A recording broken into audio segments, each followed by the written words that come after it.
අද අපි යන්නේ සිංහරාජ වැසි වනාන්තරයේ මැද්දේ තියෙන සිංහරාජ අරණ්‍ය සේනාසනය බලන්න. අපි වගේම අපේ මනසත් හරියට මහන්සි වෙනවා. අපිට වගේම අපේ මනසටත් නිදහසක් ඕනි. ඒ නිදහස දෙන්න කඳුපන්ති අතරින් වලාකුළු මැදින් කොළ පාට ලෝකයක් හොයාගෙන කියපු ලස්සනම ලස්සන ගමනක් තමයි මේ. මේ රක්වාන දෙනියාය පාර හම්බුණු පුංචි දියැල්ල ගල්තොල දියැලිපන් තියෙන එක ලස්සන හැඩකාර දියැල්ලක්.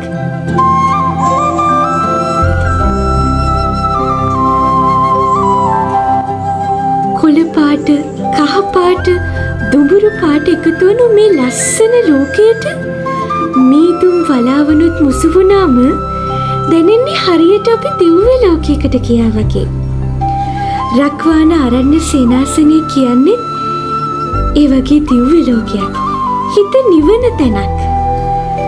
ගලින් කරපු ගල් කරාමයක් බලාගෙනම දැන් අපි මේ යන්නේ ගුවන් යානයක යන්නේ නැතිවම ගුවන් යානයක යනවා වගේ දැනෙන තැනක් බලන්න.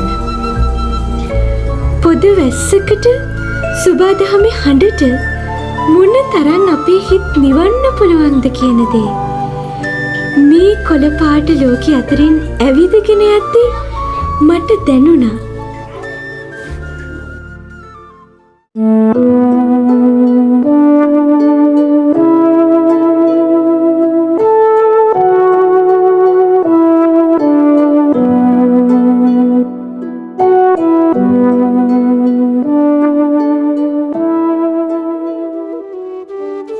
සිංහරාජ කඳු මුදුනේ වැඩ සිටින බුදු හිමිරුව පාමුල සිට අවට බැලුවම දැනෙන්නේ අපි අහසේ ඉන්නවා කියලාම තමයි.